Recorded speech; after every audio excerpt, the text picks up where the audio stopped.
এই যে চেম্বারটি দেখছেন, এটি আসলে কৃষকের বিদ্যুৎবিহীন ফ্রিজ। আমরা এই ফ্রিজ সম্পর্কে এখন জানবো নুরুল ইসলাম ভাইয়ের কাছ থেকে। এই যে ফ্রিজটা আপনার এখানে যে আমরা এই শাক সবজি আপনার 4-5 দিন থাকে, আপনার বেশি থাকে হলো আপনার দুন্দুল, করলা, শসা, জালি, উড়ি আপনার 1 সপ্তাহ 15 দিন তৈরি থাকে। এখন এটা তো খালি, কোনো সবজি নেই না, এখন সবজির সিজন নেই।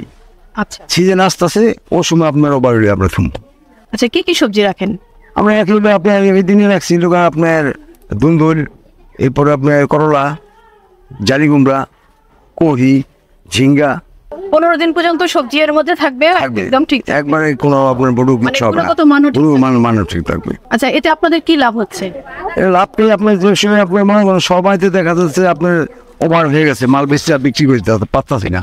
আজকে আমি এখানে গেলাম বাস এখানে থুইয়া গেলাম, এই থুলে আপনার আমার এই জিনিসটা লাভ হইলো, নষ্ট হইলো না, দুর্যোগ নষ্ট হইলো না। কি করতেন যখন আপনাদের এই যে ফ্রিজ তৈরি হয়নি? এই সময় নষ্ট হয়ে যেত, নষ্ট হয়ে যেত।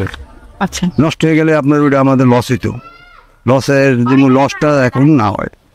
এই জন্য আপনার এই দুর্যোগের কারণে হয়তো আপনার এখানে শুইলাম 15 দিন পরে 8 দিন পরে যেটা বাজারজাত করে আমরা দেখে আবার এটা চেম্বারে দেখতে হয় যে এটা ঠিক আছে কিনা। যদি একটু বেদিকের সময় তো আমরা নিয়ে চলে দিন আগে এটা তৈরি করবো 6-7 মাস।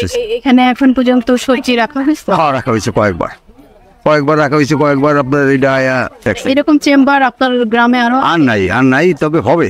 এটা করতে কেমন খরচ হয়েছে?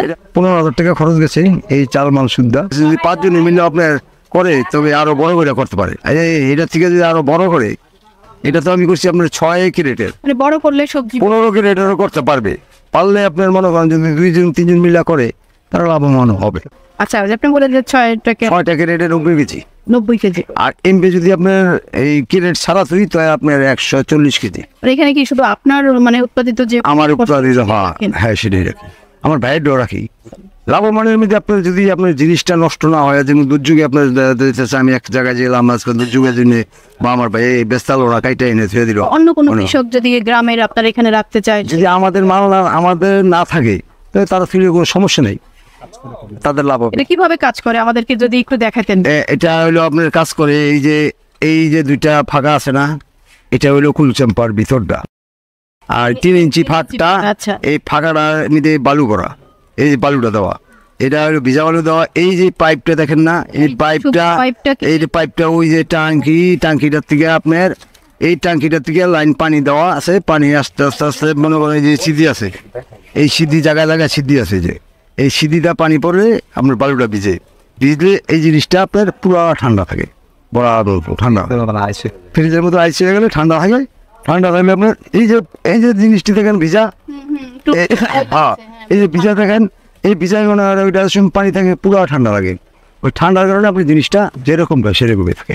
আচ্ছা, রোসলাম ভাই, এই যে এই ড্রাম থেকেই তো পানিটা যাচ্ছে, এই ড্রামটা কয়দিন পর পানি দিতে? এটা 2 দিন বাদে দিলে চলে, 2 দিন বা আপনার 1 দিন, মানে চেক করতে হয়, চেক করতে হয় পানি নেই। হ্যাঁ, ওইটা তো পানি পড়ে গেলে আপনার পানি দেওয়া রাখতে হবে। যখন সবজি থাকে না তখন কি পানি দেওয়া হয়? পানি লাগে না, তখন পানি দেই না, কারণ দেওয়া লাভ নেই তো।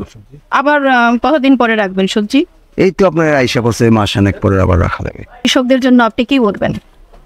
কৃষকের জন্য বলবো যে এরকম সবাই যদি করে তাহলে তারা লাভবান হবে। একটা করছে আমাদের এই চেম্বারের আপনার টিভি চ্যানেলে মোবাইলে দিকে আপনার এটা রাজশাহী বিভাগে একজনে করছে, তার পরিকল্পনা আমরা এটা আমার কৃষি অফিসারে তার পরিকল্পনাটা কীভাবে করবো এই আইডিয়াটা দিয়ে দিছে কিছু। আমি মনে করি যে এটা যদি সবাই করে, এটা দরকার, সবাই যদি করে তো সবাই লাভবান হবে কৃষক। আমরাও চাই এই প্রযুক্তি শুধু বাংলাদেশের কৃষকের কাছে না, সারা পৃথিবীর কৃষকের কাছে ছড়িয়ে যাক। কৃষক বাঁচলে দেশ বাঁচবে, পৃথিবী বাঁচবে।